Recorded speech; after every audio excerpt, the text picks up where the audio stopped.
Good afternoon. Well, good evening, and welcome to the Behavior Health Ministries.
National Alliance on Mental Health, NAMI, reported that 64% of individuals who are already diagnosed with some type of mental health condition, their symptoms worsen during the holidays.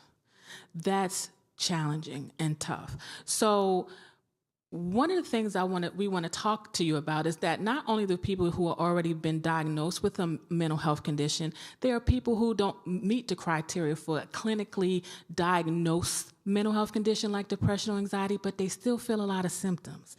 So let's talk about triggers and some stressors that may start us feeling a little blue or even moving into feeling overly stressed, overwhelmed, depressed, even anxious.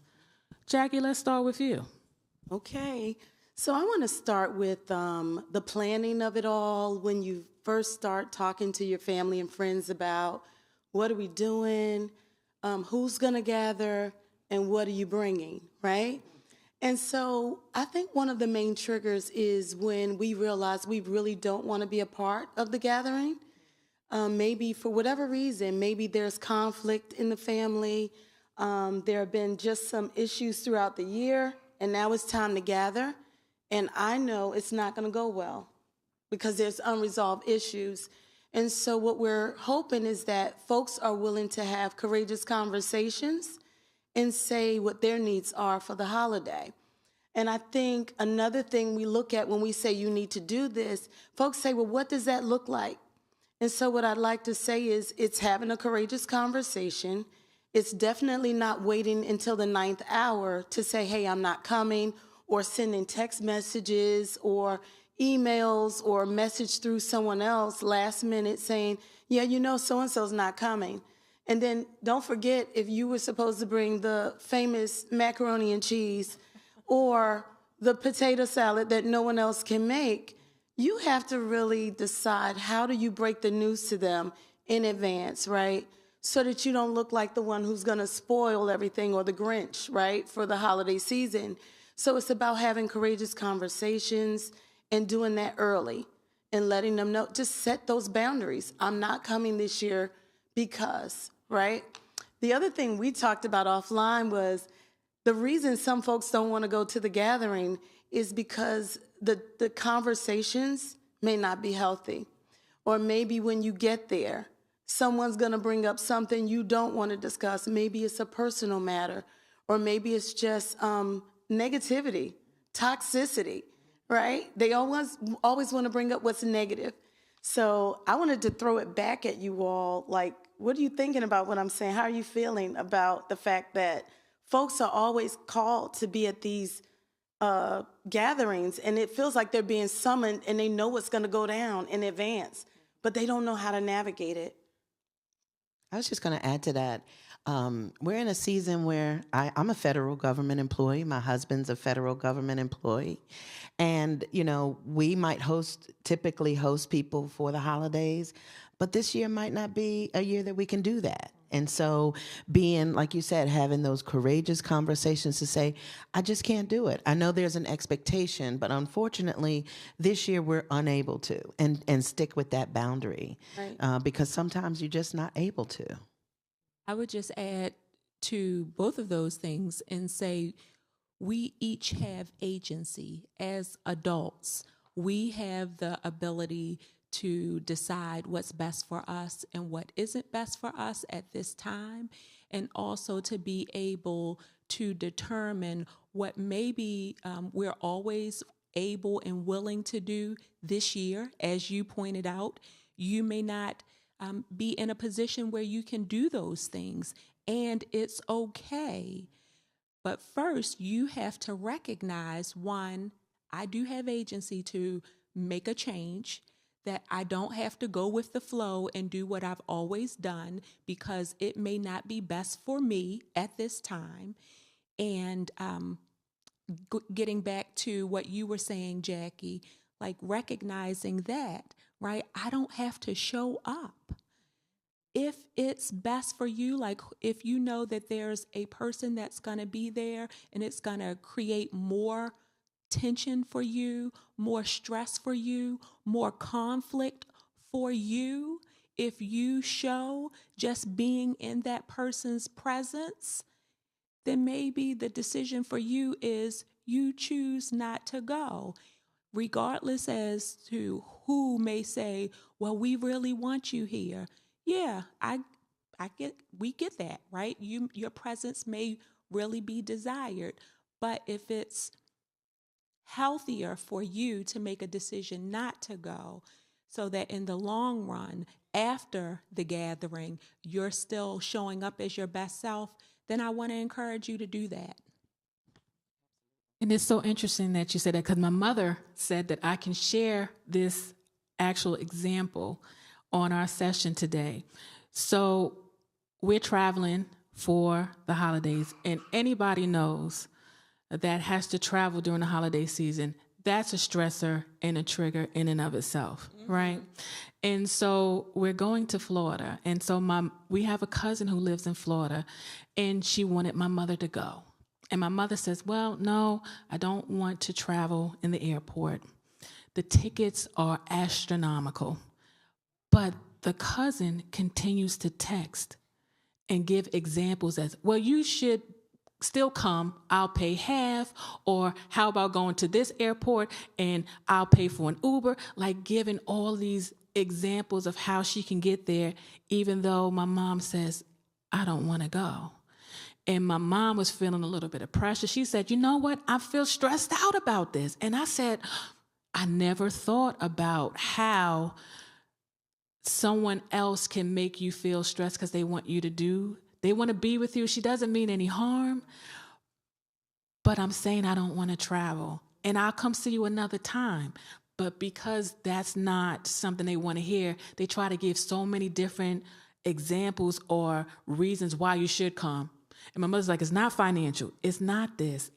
It's just, I don't want to do the hustle and bustle of traveling. So it's difficult to manage that sometimes where you have, and you start to feel guilty, like, should I go? I don't really want to.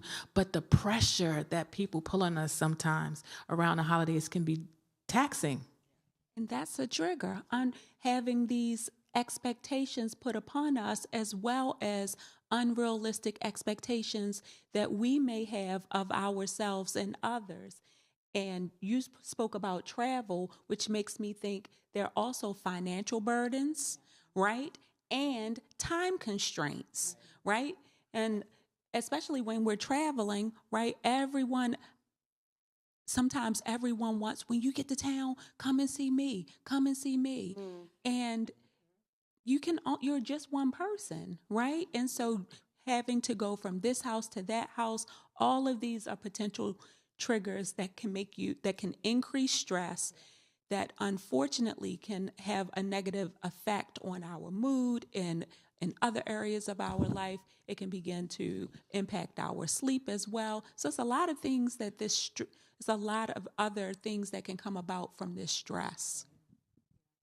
And if I can sort of add to the triggers or stress, but we're going in a different direction, and that would be grief.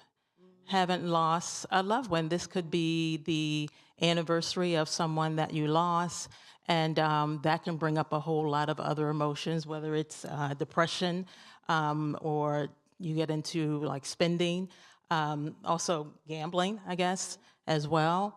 So from trying to deal with grief that comes up, that's a trigger as well. So let's spend a little bit of time on grief and loss, because we do recognize that it's a challenging time at any time, right? Mm-hmm. But around the holidays and other days like anniversaries, birthdays, things of that nature, it can become more overwhelming to handle grief and loss. Mm-hmm. So tell me, ladies, because I know I've heard this before and I believe it's a myth. And I would like for us to talk about dispelling this, that grief has a timetable. Have you ever heard other people tell you still sad about that? She died 15 years ago, as if the length of time has anything to do with the grief process. Can y'all talk to us about that? Yeah. There's no length of time in terms of grieving. My thoughts are, as time go on, the intensity level of that pain may go down a little bit, but in terms of going away or anything like that, it's not going anywhere. It's a personal journey. Yeah. It depends on the relationship. It depends on how you grieve, and what steps you take in the grieving process. It's individual. And so in therapy, that's one thing I definitely encourage people to do. Grieve at your own pace. I think this also ties into other people wanting to feel good about you being there and saying, but we need you there. We want you there. And you can't really show up in the same capacity that you're used to because you're not there yet. And you've got to set those boundaries.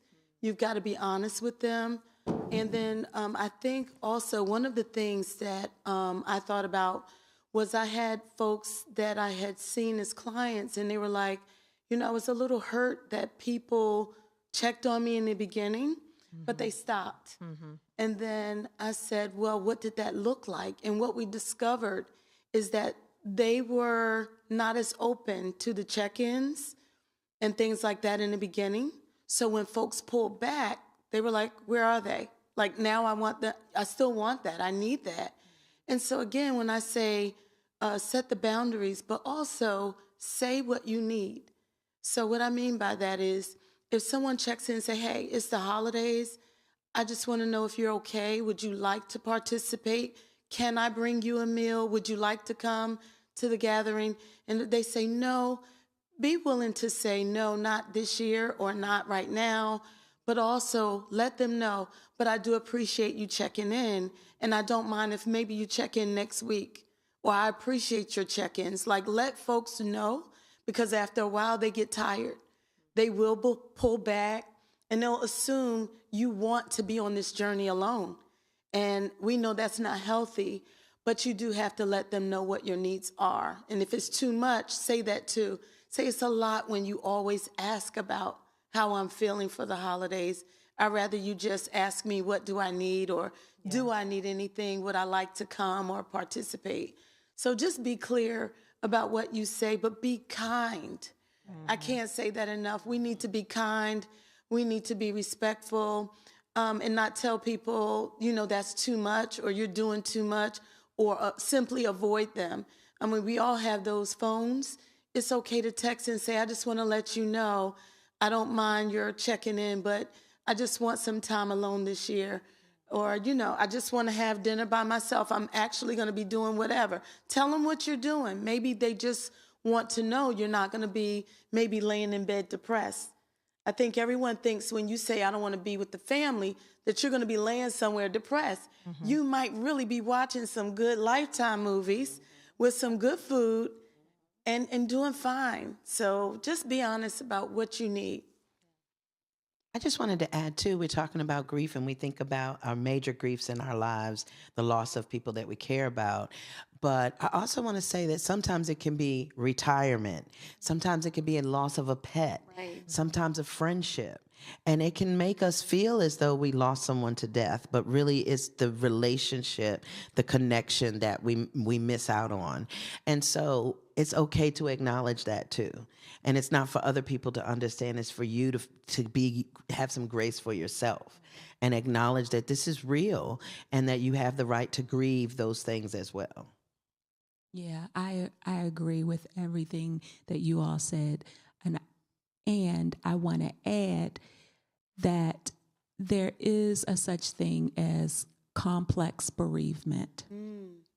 And so this is for the individual, as you all were talking about, like, hey, everyone has a process that they go through and there is no time limit to it, right? And while that is true, and this is really directed to those individuals who have gone through loss and they still feel stuck. They feel like maybe it's been a year, 2 years, 3 years, 4 years, 5 years, and it seems like it was just yesterday. That life has halted for you and you've not been able to heal past whenever that loss occurred. This is really for you that I'm speaking to, because that is when additional help is needed, support. If you have checked out and you're no longer participating in life, and of course, life is going to be different after a significant loss, right? We learn how to live life differently. But when you have removed yourself from life and you're no longer engaging in activities and spending time with loved ones who care about you, you're never available to participate any longer. And I know never is one of those like all or nothing words, right? So we might have difficulty with that, but now more times than not, you are not attending, you're not available, you are staying in the house, you are in the bed, you don't want to participate. This is when people really should be checking on you. The expectation is like, hey, you need some additional help and support because something isn't right here. You need to, what do I want to say? You need maybe therapy to help you through this, because what you've been doing hasn't been working for you. I did have one other thing to add. This was one that came up recently. A client shared that, the trouble of sometimes initially maybe the family will get together and decide we're going to do something in memory of a family member, and it's kind of like a tradition that they want to start. And maybe they come together and honor the life of that person, or just do something special around that person in memory of them. And the trouble is when you decide, I don't want to do that anymore, or I just feel like I want to move on in a different way. I don't feel the need to gather or talk about them, or to make it all about them during every holiday or what have you. But I just kind of maybe want to do something on my own. But I'm just moving past the place that I need the group support. You know, I may be doing individual, and I just want to do something on my own. And family members are feeling kind of taxed with, we have to go to the gravesite. We have to do this. Yeah. We have to make their special meal. We have to gather because that's what they would want. And I think those pressures can be a little hard as well, because sometimes that can be more depressing for someone when they're not creating new memories Right. of their own. Right. So we do have to be mindful that if someone says, I need to do something different, or I just don't want to do that this year, I want to step back, everything does not mean I'm in a crisis and I'm depressed and I'm not well. It just means I need to do something different in my grieving process. And if I can add to that, when we're talking about losing a loved one and grieving a loved one, we also can think about the fact that there's a way to honor them in their absence. And we can do that in different ways. As Jackie mentioned, some people like to go to the cemetery.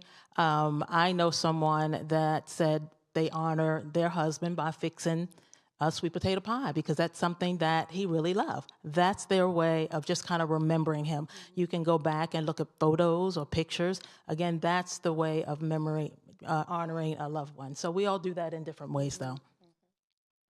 One other thing about grief that I would just say, and this is a personal experience that I had a number of years ago. I lost a person. I would call him my cousin brother. He was my cousin, but he was more like a brother to me. And we did so much together. He, my sister, and I. We would gather together on a regular basis. And when he died, in his mid-20s, and I feel like I'm getting a little emotional just thinking about it, right? And this was years ago. But when he died, it took me so by surprise, even though he was sick, because he was so young. And I thought to myself, he's going to pull through this. I was devastated. I mean, absolutely devastated. And life had really changed for me after that.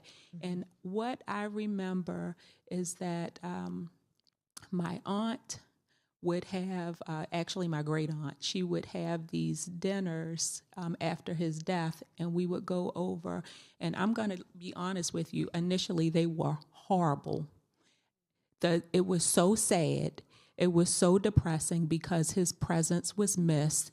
We ate in silence a lot, and this went on week after week after week, and then a week came when, as we were mourning together, someone said something and we laughed.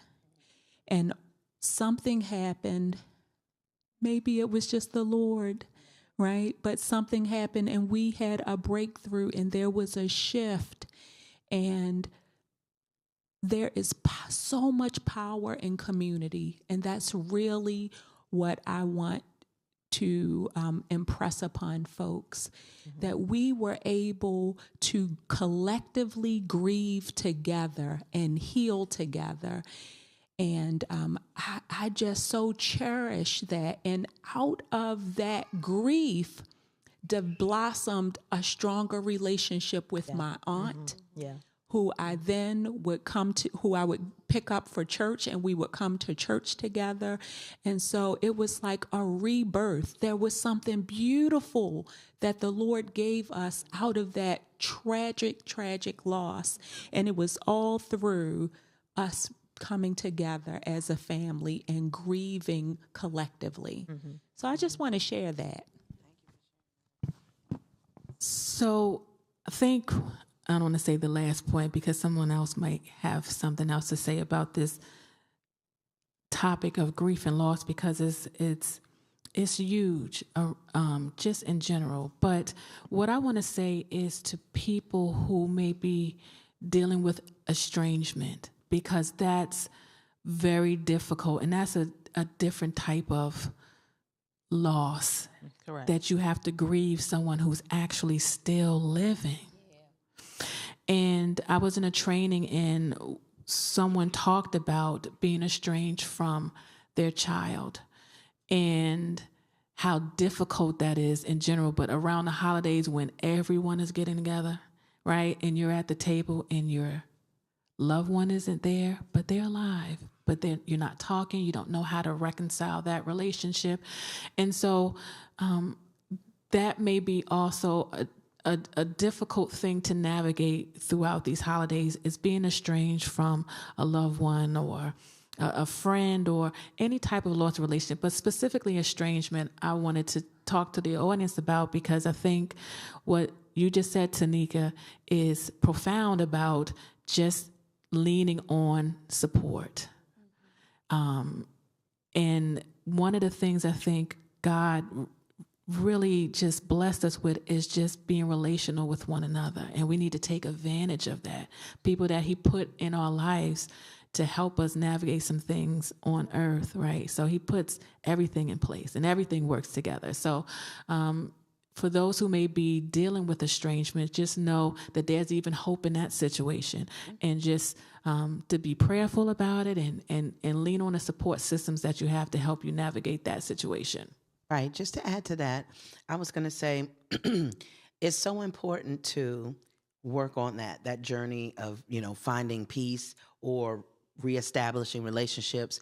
But also, I do believe that God provides us with people who can be our circle. They can be our family, whether they're blood or not.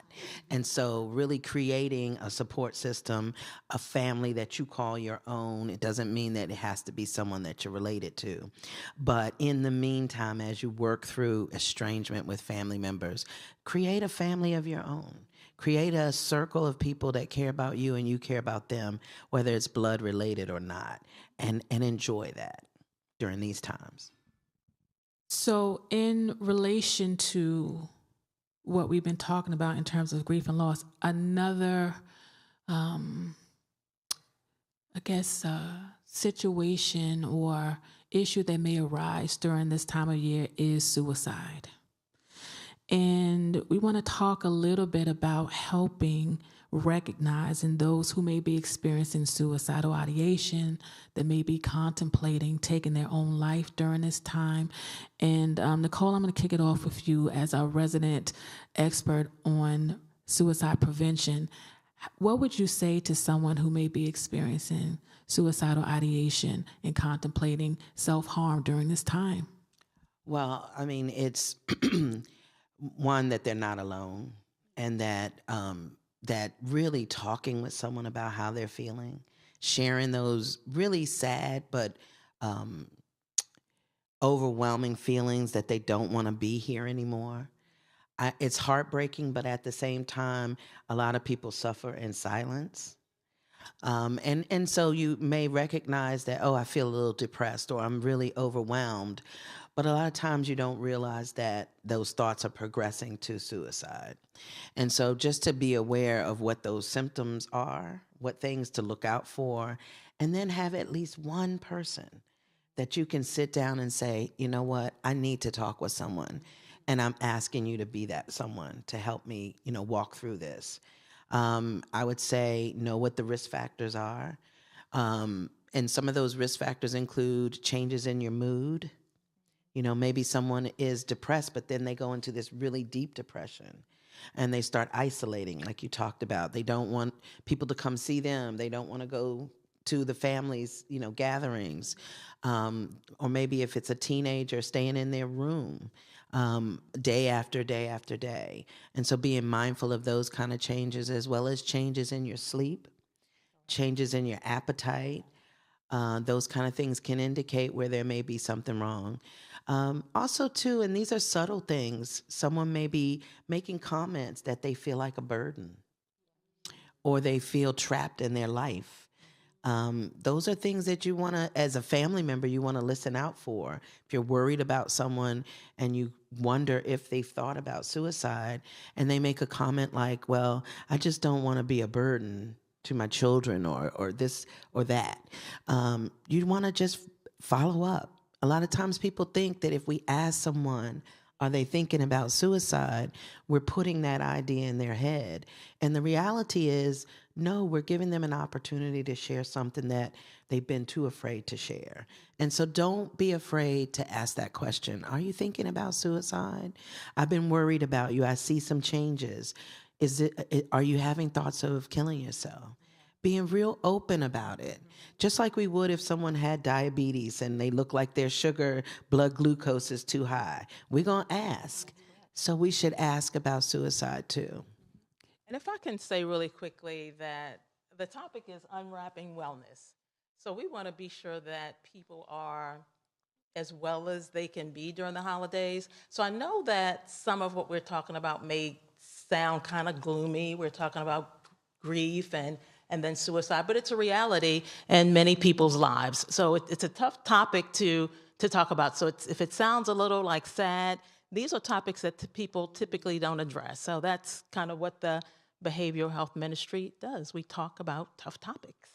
Absolutely. And some of these tough topics, that can lead to depression, to suicide, can be more of like a mental or existential pressures, like the whole sense of commercialism, right? That you have to do more, you have to purchase more, you have to get more things, but you may not be financially in a position to get those things or to provide for your loved ones. And that could contribute to someone having these thoughts of like, well, what good am I?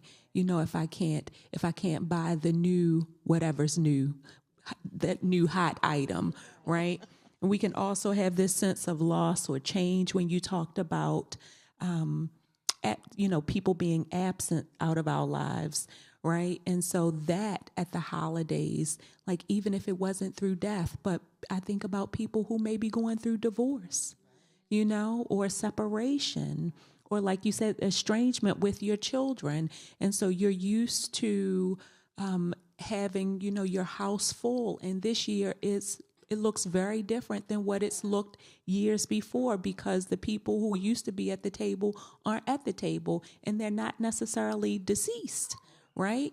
And so having those thoughts, and then also just the time of the year it is, like seasonal affective disorder, or what we call SAD, is a real thing when people are struggling with these shorter days and much colder weather. Absolutely. So all of these things can contribute. I know I'm one. I don't like, while I don't suffer from SAD, but I just struggle with these short days. Yeah. The cold weather, that for me. But I also wanted to just make sure we add 988. That was something that was instituted 2 years ago. And it means that just like 911, if you have a mental health emergency or a family member is having a mental health emergency, all you have to do is dial those digits. And there's someone there that can talk to you 24/7. And so you're never alone. But also just talk with someone so they know what you're going through, so they can check in with you, be a support system for you during this dark time. I was just going to say that I want to remind folks, our viewers, that I am monitoring our Facebook Live chat. So if you have any questions or comments, I strongly encourage you to put them in the chat and we will respond in live time. Yeah, I was just thinking, also, we say these things, and I thank you so much, Sharon. I think you said that so nicely that, we don't want to dampen the mood for anybody who is already experiencing the holiday joy. Our goal is really to help you find joy and keep it through the holidays. And we were talking about some of the things we know we need to do. We started off, I think, talking about boundaries a lot. And I think in almost everything we talk about mental health, A lot of it starts with you having good boundaries for your life, and you cannot assume that people know what they are. You do have to have courageous conversations and say, hey, for the holidays this year, this is what I'm doing, right? Make the announcement early. Like I said, don't wait until the 9th hour. So what does that look like? If you really want to honor your family, I'm going to go here because this is mine. Please drop off the potato salad early. You don't have to come, but drop it off, right? Things like that. But when we talk about what do we say to our children? We talked about the government shutdown. There are shutdowns all over the place, right? Whether it's with the government or not, right? Maybe our funds are short, and this holiday may not look the same for gift giving. Just set the tone early. Hey, this year, guys, I'd like for us to pick names. You know, everyone's just going to buy one gift, right? But we're all going to be together and open them. Start new traditions. So I think sometimes folks want to do these things, but they struggle with how do I do that? What does that look like? Set it now. We got time. We're how many weeks out? Like you could say now, I'm not hosting. I'm so sorry. And if you really want to host, but you really don't want to cook, cater. Make them all buy a dish. Make them all bring a dish. So what I want to say is I think if we really put our minds to it, we put more pressure on ourselves than others do. We want to uphold, you know, we're getting awards for everything. The sweet potato pie. Did I say the potato salad? Yeah. Right? We're holding awards for all kinds of things, even the gift giving, right? Who has, traditions. I'm hearing about people house hopping and doing contests on their trees, singing carols, and just having dessert, right? We're not even doing dinner. We're just going to meet for dessert. Everybody eat at home. So there are a lot of things we could do to take the pressure off. If you're working hard and you just need to relax, say that. In fact, solicit their ideas. Say, what can we do this year, right? I want to hear back from you all because I'm not cooking, right? Or I'm not going to host, whatever it is. Plan early. You still have time to do that. So any other tips? Yeah, I have a tip for those individuals that want to do all the things, because that's me, right? Be respectful of other folks who don't in your life. And so that's a hard pill to swallow. I'm speaking from experience because I want my certain people to come and partake in the fun with me. But here's the reality. It's not necessarily fun for them, right? So, you got to find your, if you love going to Valley View Farms and looking at the trees, or going to the Festival of Trees or the Festival of Lights, then find someone who enjoys doing that type of stuff with, or go by yourself. It may not look, and again, this goes back to our unrealistic expectations, because in my mind, I want my husband and my kids to go. But guess what? They don't want to go. They don't, right? And so I'm just being respectful when they say no. I hope they're not watching. But I did want to say the other thing is pre-planning. So when we talked about setting the boundaries, pre-planning is key as well. Like set the tone of what you want to do and like let everybody know, but talk about it with your family and say, what can we do? And maybe even having some courageous conversations around, why don't y'all help me decorate the tree? Like they might have a story or reason that's just, something that makes sense for them, but you may need to start a different tradition for yourself around decorating, around eating, you name it. Folks who are trying to lose weight and they say, hey, I'm not coming because I don't eat those things anymore. What about that? Those of us who are trying to lose weight, it's like, I'm not eating any of that. I can't have it for whatever reason. So I just think if we start talking about it early, set the boundaries, be respectful, right? And then find another way to honor those things, maybe in a different way. And when you talk about boundaries, what comes to mind for me are conversations that come up when we're together, whether it's around politics, or even spiritual beliefs, because they could be different. Right. that too, just keep Right. that in mind when you're talking about boundaries. Some conversations may make you really uncomfortable, and you can always step away, step outside for a few minutes, get yourself together. But again, that's what a boundary looks like. That there's just some conversations don't want to partake in. Sharon's touching on a very intense conversation we had the other night about this, because what we discussed was the fact that there are people who report, I get to the dinner and I'm on trial.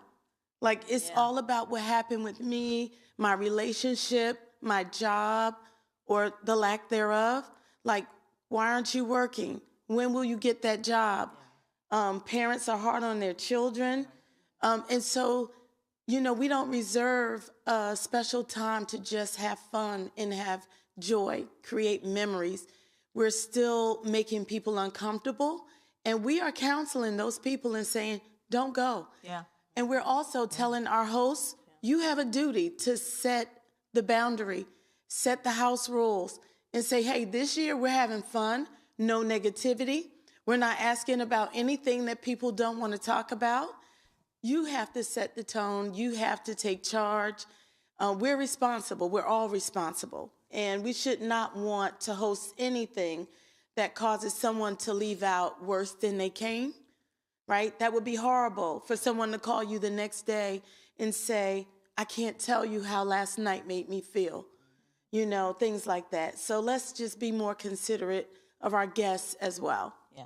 We'll just add to that, right there. It's important to recognize when it's not the time or the place, right? And so if there are unresolved issues, family issues, the holiday gathering is not the time or the place to try to resolve it. Like we're all together. You're right. You're right. And you're together for what reason? There it is. That's really what needs to be examined, because if you're going there to spend time with your family because you want to enjoy them and you want to be in their presence and fellowship with them during the holidays, that's not the time to try to hash out your problems. Right. You have to remember, keep in mind what your focus is. Why am I here? And what value is this to me? And so that's, I would say that you just have to remind yourself of why am I even here? I was going to say it's a great opportunity to have an olive branch to show that you're willing to make amends and talk about things, but it's not the time in that moment. Absolutely. That's real good, because you could do that. I'm sorry. We forgot about our narrator. I'm sorry. But no, you're fine. I just had a tip, but go ahead. I'll get my tip in. Tag Nicole that you're right. We don't think about, if you didn't see that person all year or talk to them, that wouldn't be a bad time to set an appointment and say, hey, I really miss you. I really want to talk to you about what's happening. Can we get together at another time, just the two of us? Now, that needs to happen at the family dinners more often. Yeah, since we are actually talking about tips and strategies for supporting your mental health during the holiday time, one of the things I think that I've been trying to practice in my own life and within my own family, and I'm actually getting ready to talk to some parents out here about how to help your children as well, but practicing gratitude, right? And just making sure that we are being more focused on our blessings versus the things that we don't have or the things that we wish that we could do and we can't do. Funny story, I already said that we were traveling for the holidays. So our daughter, I said, well, the trip is the gift. Right. I knew it. Oh, no. Well, I don't really want to go there then because I have a Christmas list. This is what she says. And I says, you sound a little bit ungrateful, but she's used to being able to give a list. So she wasn't trying to, even though she's going to get in the car and want to go because it's Disney, it's really for her. I don't want to go to Disney. I'm like, that ship has failed. But okay, so we're going to go. And I have to teach her. And it was helping me say, listen, we have to be grateful. Let's think about our blessings. Let's just, you have to retrain your mind that it's okay that you don't have a list. Because look at what you're still able to do. You're still able to get. We're still able to, So the holiday time is tough for most people because we always focus, I think, on what we can do. I can't buy this or I can't do this. Last year, my tree was full. This year, not so much. And the guilt and the shame and all of those things start creeping up on us. But it's kind of like, you know what? Our bishop is good about talking about we got to count our blessings and our mercies and God's grace and all of those things that we need to pay more attention to than what we don't have, because truth be told, God gives us everything we need. If we really think about it, it's kind of like we don't really want for anything. So I would say as a tip, just to try to practice that more, and then you will see your spirit lift a little bit. That's so good. I want to talk a little bit more about that. But first, there is a question, I believe too, but I'm going to read what it says. What do you do when someone says they want to die because they may be stressed or angry, but they say they're not going to kill themselves? Well, I would say that's the first indication that they're asking for help. Right? Number one. And number two, they may not feel that desire to die at that moment, but they definitely need to connect with someone to get the support that they need, because those feelings only grow. And unfortunately, things may get worse in their personal situation or how they're feeling ultimately. And so they may not feel that way today, but who knows about next week, next month, next year. And so it's really important that they connect with someone. Having a therapist, really to talk about those things.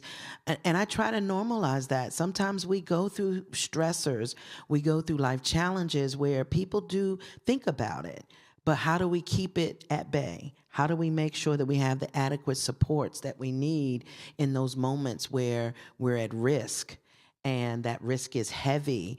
How do we reach out and get the support we need in those moments? But I appreciate that question, because they may not have that feeling today, but they need that support right now.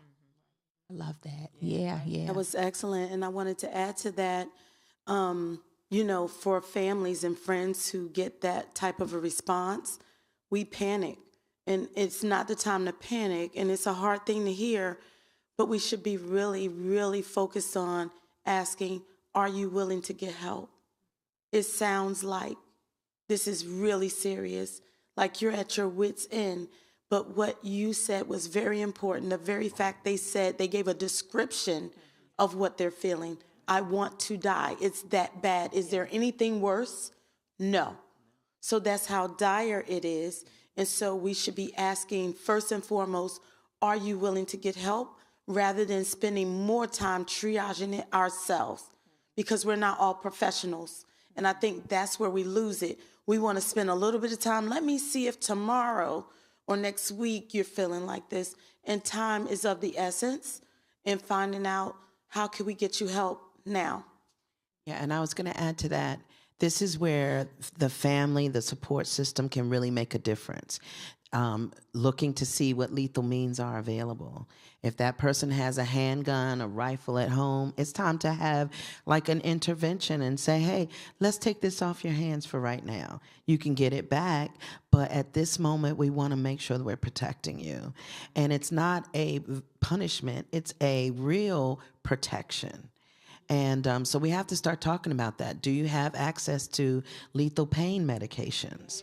Yeah. Those are the kind of things we should be asking in a way that says, I'm with you. I'm here with you in this moment. What can we do to make sure that you're safe? And walk them through that.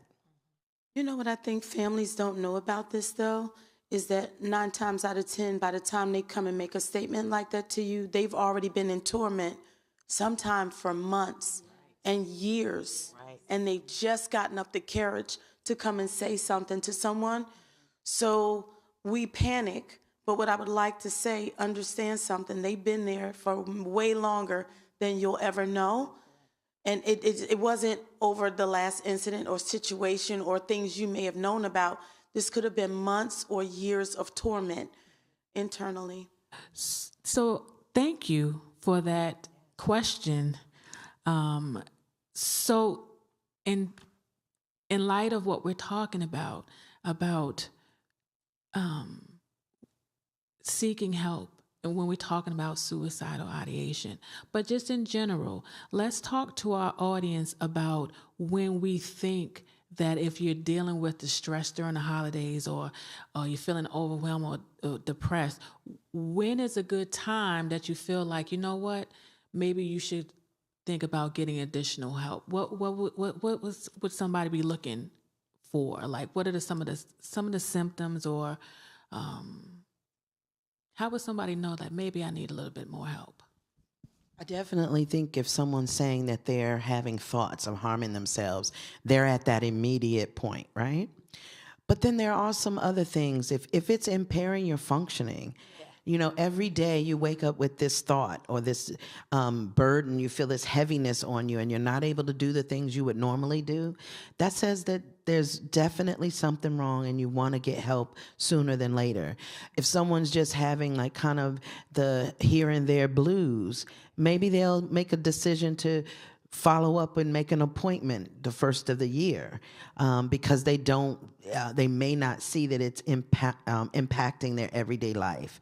But if it is actually impacting your everyday life, where you feel sadness and heaviness, that desire to not be here more than you don't, it's time to talk to someone. It's time to talk to someone and get help immediately. I just have one thing for the moderator, because I think we're kind of running out of time. So one thing for the moderator, are we good with time? Can we still go, or we are? Okay. No, I was just going to say the worst thing we could say to people in situations like this is it's going to be okay, or it's all right, because it's not, right? Necessarily. For them, in their mind, it's like I'm at my wit's end. I'm at a loss, like I have nothing left. So we need to just remember the importance of getting them help, and walking alongside them until they could get the help they need, if possible. So that's the other key. Don't ever just leave them and go, you'll be okay, you could do this, and then don't check back in until next week, right? They want to know that you care. That's why they told you, and they trust you maybe to get them that help. So if you're the one, and you won't know unless they approach you about it, you want to take that seriously. I was just going to answer your question and talk about a couple other things. If you're having anger outbursts, right? Moments of, rage, irritability, unexplained crying spells, right? That could be, without any provocation, right? That could be an indicator that additional support is needed. If you find yourself that you're drinking or using substances drinking more than usual, and now you're relying on the use of substances to feel good, to feel better, to feel normal. If you're engaging in, if you're gambling, you find yourself excessively gambling, you're gambling as a way to escape from your problems and from stress, and or thinking that, hey, I need to gamble to make money to meet the demands of the holidays. I want to encourage you, please do not do that. But these are indicators that more support is needed. Yes, and thank you for outlining some of those things. And the other issues that come to mind is your social behavior. Like, if you find that you were someone that was very social, or you were coming to church every Sunday, then all of a sudden we don't see you anymore. You're withdrawing more than normal. That may be a sign that you may need to think about getting some additional support. If your symptoms don't go away, holiday blues is something that kind of go away. But if you find that your symptoms are still like hanging around, it's like, it's not really going anywhere. So maybe I need some additional support there. So as we look to wrap up a little bit, we're going to do some wellness takeaways, okay? And how we're going to we're going to ask the audience for your participation in our takeaways for this session. So, for example, we're going to go around and ask each one of our ministry members, we're going to give you a pledge, and we're going to ask you to commit to some of these life-changing skills that we think that will be helpful for you to continue to be well in this upcoming season and beyond. We'll start with you, Ms. Rice. Oh, okay. All right. I would like to encourage the audience, so you all, to commit to identifying 10 things you're grateful for each day between now and January the 1st, the new year. 10 things each day that you're grateful for. I want to encourage you to write them down. Put them in your notes section of your phone, but keep a list of it. And at the end of this time period, I want you to email us, and we can be reached at askbht, standing for Behavioral Health Team, askbht@mountpleasant.org. I want to find out what this exercise was like for you, what the experience was like, and what was the difference when you first started the list versus the last day when you completed the list. Okay, so I'm going to look at it a different way. I am going to ask folks to make a commitment, and I'm going to share what my commitment is. My commitment from today to the end of the holidays and the first of the new year is to do self-care. And I'm not just talking about the manis and the petties. I want really to take care of yourself. You know, have private time if you need a moment to go into a room and lock the door so that no one can interrupt you, that you can have a moment to read a book, that you can have a moment to read the Bible. Go and actually have acupuncture, or, you know, go to the spa, but do something that is designed just for you and not allow any interruptions or other obligations to keep you from taking care of yourself. So each week, just a little something that you've carved out for yourself. I'm going to make that commitment for myself. I want you to make that commitment for yourself, because it does make a difference. Because sometimes we get so heavy on doing for everyone else that our gas tank is low. And so fill your gas tank up. And so make a commitment and share it with us again at askbht@mountpleasant.org, and join this movement. Okay, so keeping with the topic, Unwrapping Wellness, I'm going to read a couple of scriptures. Galatians 6:2 says, "Bear one another's burden and thereby fulfill the law of Christ." Now, how I interpret that, because I think many of us have said that word boundaries so many times, and I have to say, it's a favorite topic of mine. So we're going to have to talk, do a whole session on boundaries. So this scripture kind of gets at that, that it's okay we have a responsibility actually to help others and to take on their load. And now I'm going to Galatians 6:5, which says that each one will bear his own load. So people have a responsibility to take care of themselves as well, which brings me to that word, boundary. So to our audience, I am charging you just to consider the idea. If you're not there and able to do it, just consider the idea of saying, no, I cannot right now. Maybe another time.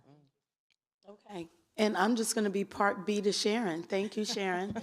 I was going to go to boundaries as well and ask you to commit it to prayer. Ask the Lord to give you the boldness to set the boundary, because a lot of times that's really what it's about. Yeah. We're worried about feelings and how people may view us afterwards. So setting at least one boundary this holiday season, it doesn't have to even be about the holidays, but it could be about something that's going to help you feel better during this season. So I ask you to commit that to prayer. Well, thank you. And to wrap up, my commitment would be for you to seek all the answers that you need in the Word of God. Right. So use ChatGPT, whatever you need to do, put whatever you're feeling in it, and it will spit out some scriptures that will help you along the way. We want to thank you so much for tuning in with us this evening. And remember, if you have any questions or comments, you can email us at askbht@mountpleasant.org. And please have a pleasant and happy holidays. And we'll see you on Sunday. Happy holidays. Merry Christmas. Holidays.